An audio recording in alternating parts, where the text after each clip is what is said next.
Welcome along to the Make It Count podcast. We're here and we're doing another episode. My name is David. And I'm Matt, And and with the Taylor Bros. Yeah, we're Make remote. It Count podcast. You can see us, we're remote, so that's exciting, isn't it? And we are here, Yeah, coming exactly. to you live from your ears or eyes. So I think some people have been enjoying the YouTube, the videos we've been putting up. So you can check us out there. If you're listening to just the audio, we are also now on YouTube as well. Yes, indeed. What are we talking about today, Matt? Today we are doing another book review, and it is a book that I have just finished reading. It's called Indistractable: How to Control Your Attention and Choose Your Life, by a guy called Nir Eyal. And he's the author of another very well-known book called Hooked, How to Build Habit-Forming Products, right? And it was such a good book on this topic that effectively all of the major tech companies kind of almost have it as to newcomers, you should read this book. That's how good his book was in effectively describing and almost giving steps for creating products that people love. People love might be a bit generous. I thought the Hooked one was how to basically hook the clients into your system. Yes, exactly. So the steps for creating products that people love was from the bio on the Amazon page. I was just looking at a little bit of that earlier today and thinking, oh, that's interesting. Like, how did he go from Hooked to Indistractable? And he actually has a bit of a foreword on that. And his whole aim for the Hooked book was going, look, the big tech companies and the giants know this stuff already. It's not necessarily in a book form, but they know this stuff. They know these secrets, these psychological hacks. I want to make that publicly knowledgeable so that smaller social enterprises and things can use those same psychological traits for the benefit. And so he then raises a couple of others. So, for example, Kahoot, and there's another one that was something to do with keeping people fit and fabulous, and that they used the principles from his book Hooked, that loved it so much that he then invested in those. So he was hoping that those ideas would help. But then he says, well, how did we then get 5 years later, 6 years later, writing this other book, Indistractable? And he said, well, the issue is, and as this philosopher Paul Virilio said, when you invent the ship, you also invent the shipwreck. And so he was going, the things that make these products so engaging and so easy to use also make them very distracting. And so in a world where what we has been called an attention economy, where there's so much information going around, the thing that is of scarcity is attention. He's going, how can we control our attention and therefore choose life and choose our life? So that's kind of the background where the book came from. And he did 10 years of research going into this. Yeah, so initially he's made this thing called Hooked, which hooks people into products. 6 years down the line, he's going, oh, now everyone's distracted. I suppose we've all had a couple of friends, maybe we said it ourselves, oh, I'm very easily distractible, or I get distracted and we sort of own it into an identity thing. But he's kind of saying, actually, there are many things in our world that are designed to be distracting and capture our attention. Here's how they do it. And is that why this book comes in and says, actually, it's not your identity that's distracted, it's these things, and this is how you can understand that, and this is how you can be undistractable. Is it indistractable or Indistractable? Indistractable. Indistractable. It's a bit like indestructible, but indistractable. What's the byline on the book? The what? What's the byline? Indistractable. Yeah. How to control your attention and choose your life. Control your attention and choose your life. Yeah. So it is partly, he spends, he's divided the book into 4 parts, and part of it is very much about kind of how do you hack back against external triggers. But that's the third part. He's like, there's a journey to get there. What I'd like to ask you first, though, I've not primed you for this question, so it'll be interesting to see what you say. But what do you think the opposite of distraction is? Oh, I thought the thing was traction, isn't it? It's not focus, it's like traction. Absolutely, yes. So obviously this isn't the first time we've spoken about this before, but if you asked me 6 months ago, like, what is the opposite of distraction? Or a year ago, what is the opposite of distraction? I would have said, well, clearly it's focus, isn't it? Like, if I'm focused on what I want to do, then that's good. But what happens is I get distracted from that focus. But he says, no, the opposite of distraction is traction. And it from an English point of view, it makes perfect sense. You have traction and you have distraction. You're like, it's the opposite. But if you go back to the Latin, the word means the original word trahere or whatever. I don't know how you'd say it in Latin, but it means draw or pull. So to draw or pull towards something, right? And the root of the Latin word for distraction, obviously very similar, but it actually has one more element to it. It is the drawing away of the mind. And that's really interesting, drawing away and of the mind as well. So both of them have this element of it's to pull, it's to draw. And from a driving perspective, you know, Formula One cars are designed to press the car into the road so that their tires have traction. You want that friction so that it drives you towards what you want. If you hit you know, oil or water or ice, you have lost traction, you are now out of control, and you are now not moving in the direction you want, you're moving away from what you want. And that's really what he says. He's got traction is moving towards what you want, distraction is moving away from what you want. Yeah, so it's, and like you said, there are times when we have, I think the other day it was raining loads here in the UK, and I was driving and I came up to this junction to go onto the motorway, and they'd coned it off, and I quickly glanced over, and there was a van just facing the wrong way up the slip road. I was like, oh yeah, they've lost traction, they're facing the wrong way now, they've slipped on some water, so they lost that, and so ultimately they were not going the way they wanted anymore, and there was like a police van there and other things. So that's kind of what you're saying. Traction is going the way you want and going towards what you want, but distraction is facing the other way. It's going away from what you want. Absolutely. So it sounds like really important to know what you want. Does he talk about that?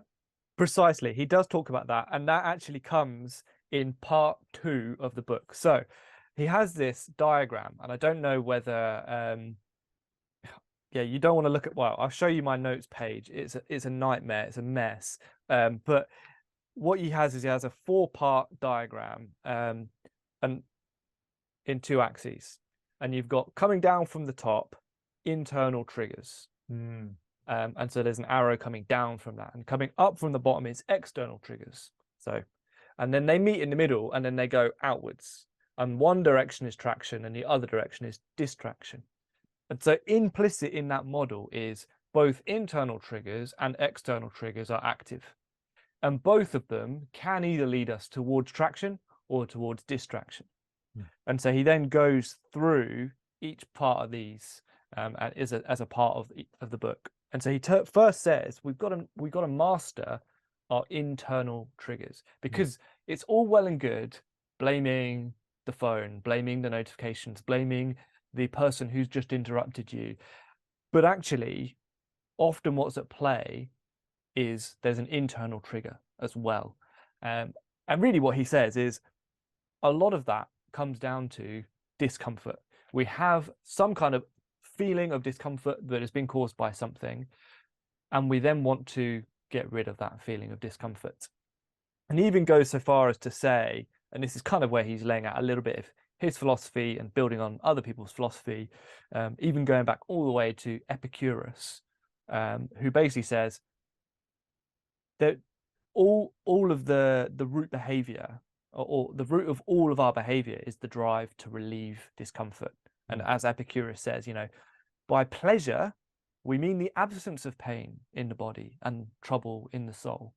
So really the philosophy there is all of our goals, even when we think of pleasure, is basically the discomfort, to relieve discomfort, to get rid of pain and to get rid of trouble in the mind and in the soul. I don't know if I fully agree with that, but that's the philosophy that he's coming from in this book. And there definitely are a lot of elements of truth there that even in the scientific study, you know, you've got the boredom study, the one where they go, right, here's a participant, just sit in this room for 15 minutes and just think about anything.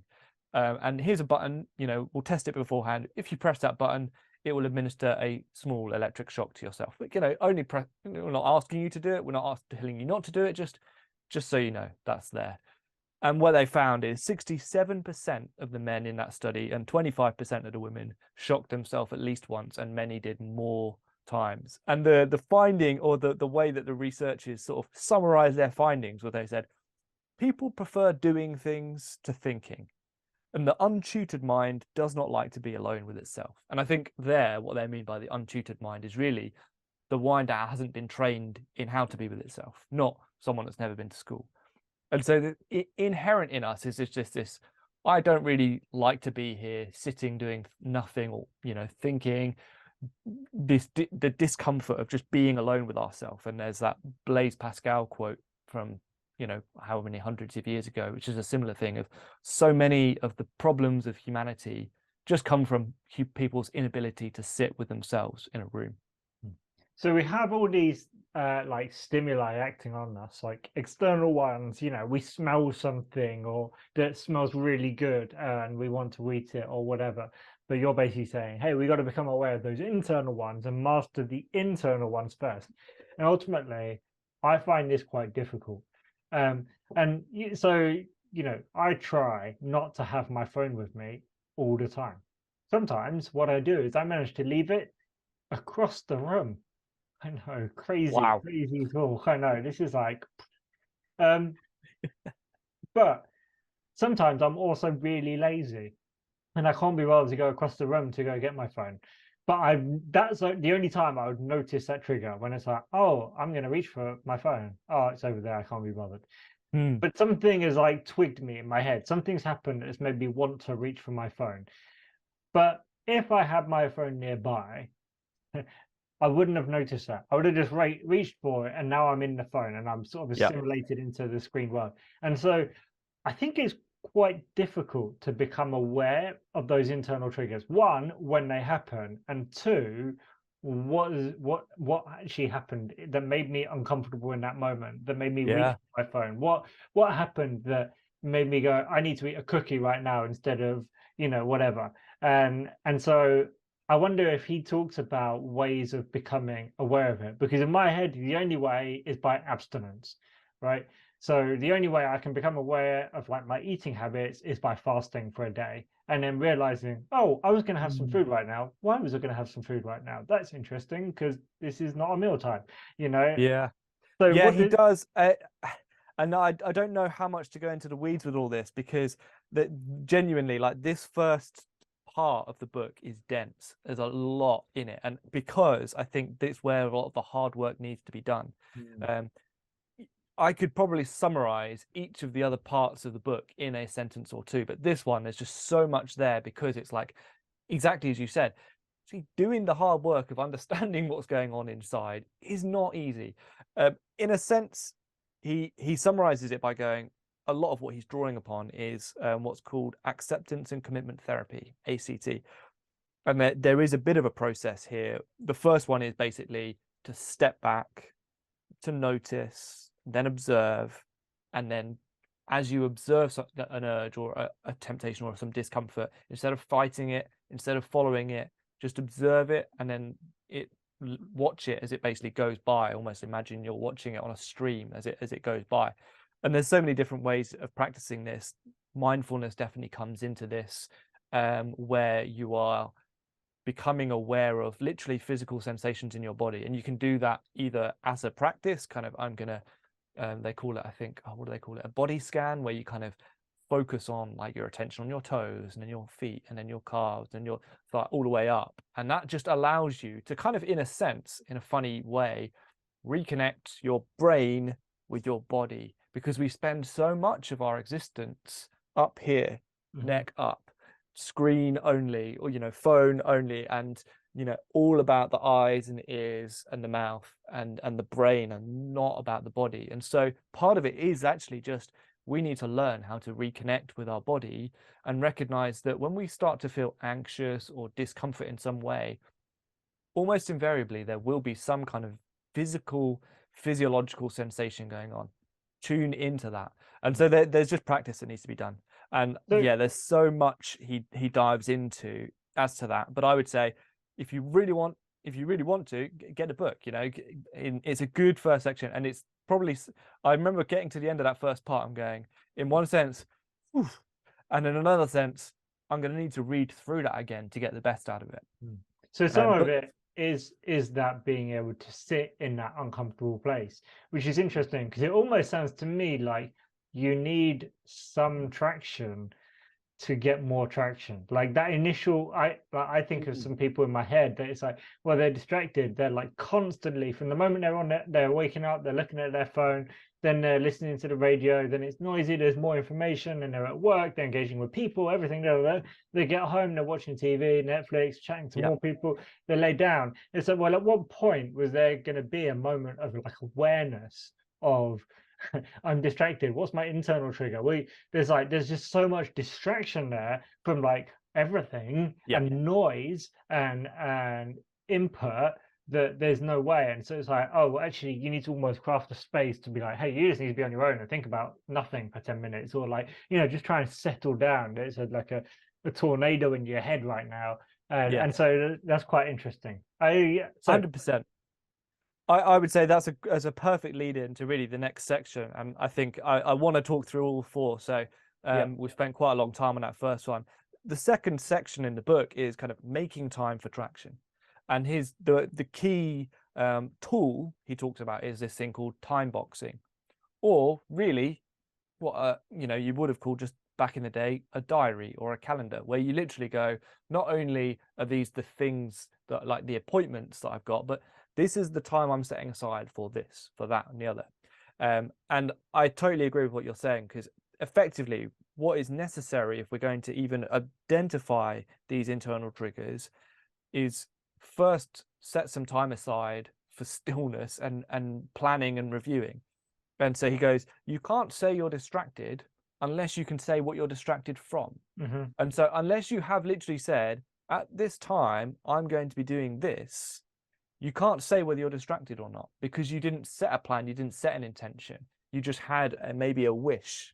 But I quite like as well, in this section, he really talks about, in a similar way to what Stephen Covey talks about, like let's set that first thing first. So he talks about 3 circles. His 3 circles is, the first one is just you, and then it's relationships, and then it's work. And he goes, you first need to set some time aside for you, for working, for making sure that you are in a good space. So, all the big things: sleep, exercise, nutrition, a bit of fun, making sure you're rested.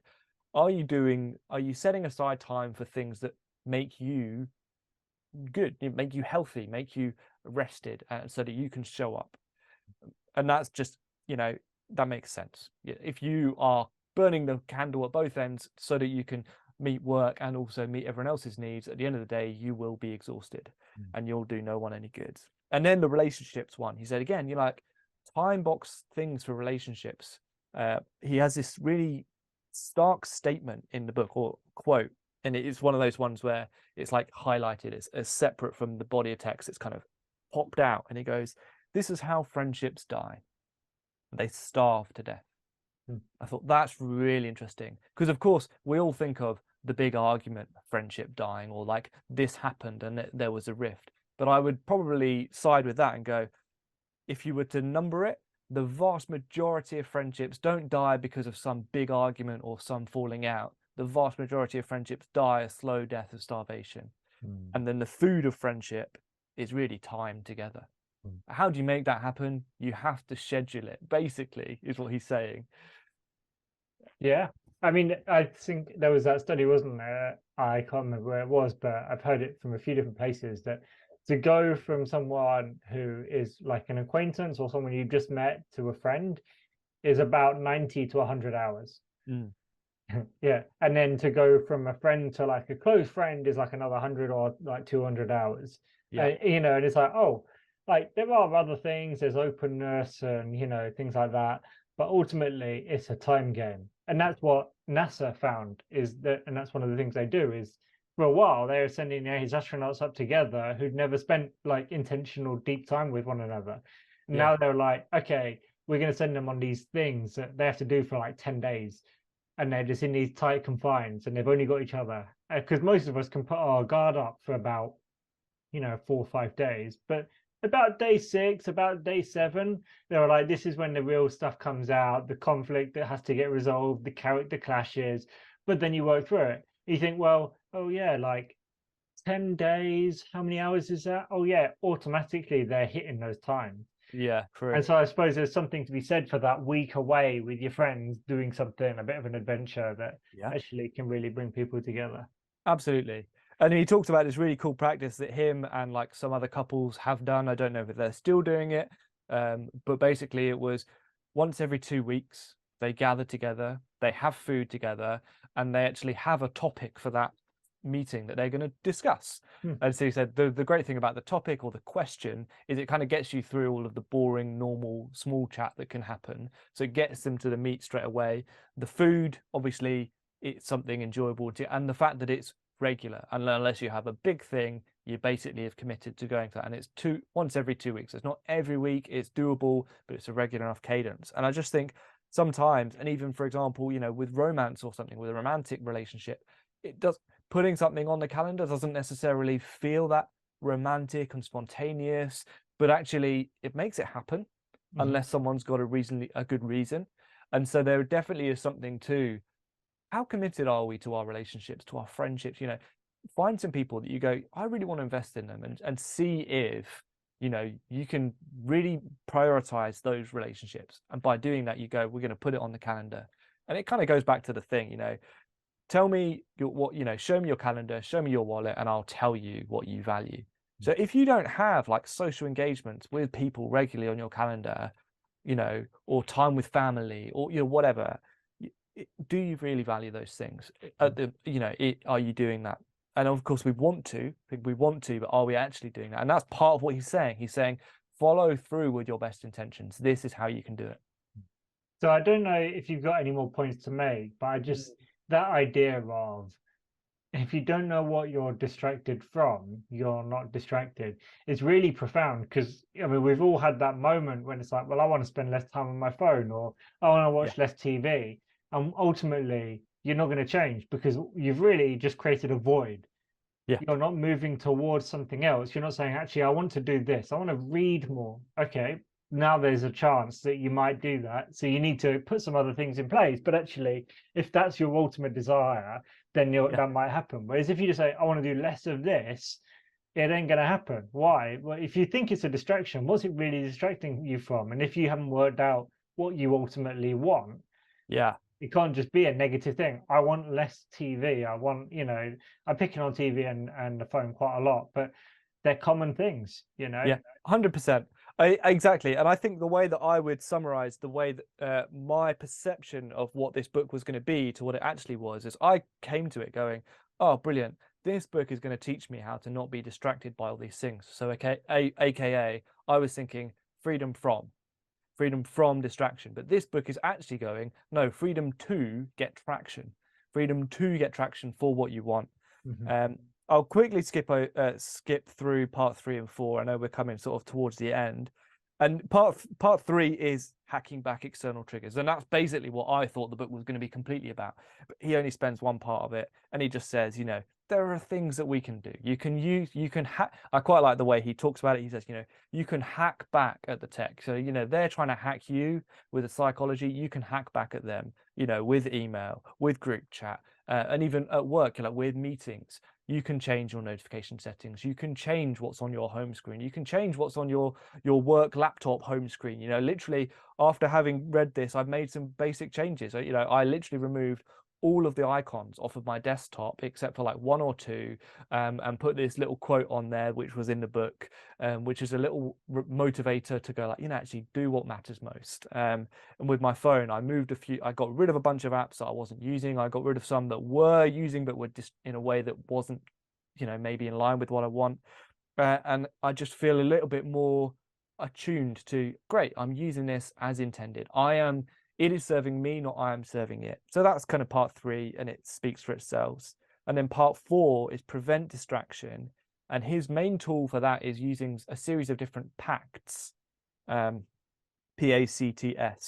And so he talks about effort pacts, price pacts, and identity pacts. So effort pacts is like, You make the distraction harder because you make it effortful. So an example we had for this, and I used this when I was at university, it's a app called Forest, where basically you put your phone there, you tap the thing, and you set it for like a 25-minute timer. And the idea is you then have a 25-minute work session, and it will grow a little virtual tree for you. But if you pick up your phone and leave that screen before the timer is up, that tree will die, right? And so you're making a little kind of like, I now have a little motivation. I want my tree, I want my forest to grow. And so you've made like the action of picking up the phone a little bit more effortful. You gave a perfect example of this earlier, Dave. You literally, by putting your phone across the room, you have made an effort pact without necessarily knowing that term, because you've said in that instance your laziness is helping you. You have put your laziness to good use by saying, I can't be bothered to go and get my phone. I might as well sit here and deal with the thing that I was going to distract myself from, dealing with the discomfort. So that is part of the price, the effort pact. The price pact is literally what it says. It's put the money on the table. And I really liked his first example. It was his burn or burn. He said he was always skipping workouts, always skipping workouts, never getting his targets, until he literally one day got so tired, he's like, right, I'm going to print out, going to go to the bank, get a nice, pristine $100 bill and tape it to the calendar on today's date. And he had a workout plan. And effectively, it was he either burns calories or he burns the $100 bill. And he said that might sound really extreme, but after a few years of doing this, he has never, that's the same $100 bill. He's never missed a workout when he's planned to, and he has always burned those calories, never that money. And it's just something again, and I suppose it's about, if you really want this, will you put your money where your mouth is? And he did a more significant one for his book. He said he'd been researching this for years. He'd been putting off actually finishing the final draft, always kind of writing and rewriting. And he eventually went to a friend and said, right, if I haven't finished my first draft and submitted it by this date, I will give you $10,000, right? And he wrote it up and made like a proper almost contract out of it. And he was literally like, he said, as I was putting my hand down to shake this guy's hand for this, I was sweating, my hand was shaking. But then after I did it, I suddenly realized, well, hang on, like this is to help me. It will motivate me, and it's to help me do what I want to do. And lo and behold, he managed to do it, and he kept the 10,000, which was then he was able to go on a nice vacation and everything. She said there are some caveats, and I would read that chapter. Caveats, it's not a silver bullet. It's very much, you know, short-term goals. It's very much those sort of things. But that's the third part. It's built on the other bits. It's built on the other bits, hasn't it? It's built on the internal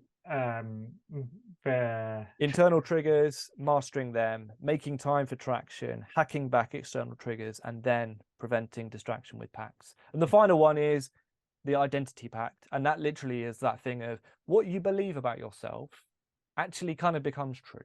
And so we used to think like my beliefs impact my behaviors, but actually it's a reinforcing cycle. So what I do also changes what I believe about myself, which then changes what I do. So he said, people that are in an addiction who believe I'm powerless, I'm an addict, and always use that language, lo and behold, they find they stay in that space. If people believe that they have limited willpower and that they always will give in, that is what happens. But if you believe, for example, that you are indistractable, then that is more likely to be true. If you literally say to yourself every day when you wake up, today I am indistractable, I will be indistractable, I will have traction for what I want to do. If that's the one thing you take away from this and as a practice, the chances are that will start to be something that you believe about yourself. And you will then have more evidence that says, yeah, I know I'm indistractable because that thing came up and I was able to ignore it and get on with what I do. And you believe it and then you keep doing it. So that identity pact, I think, is more powerful than the price one and the effort one, but it maybe has less short-term gains. It takes longer for it to build up. Well, we've talked about this for quite some time now. I think nearly like 28 minutes. So bit of a long episode. Sorry, guys. It is, but it's a good book. Like you said, it's really dense, and it's probably quite a timely one in terms of our time in history where, like you said, there's an attention economy. Many of us feel distracted from external triggers, but actually, like you said, it's not necessarily freedom from those things, but freedom for the things we want most, and understanding the environment that we're in internally and externally. So anyway, Absolutely. we hope you've enjoyed this episode of the Make It Count podcast. We love hearing from you. As always, you can get in touch at the usual places, and see you next week. See you guys.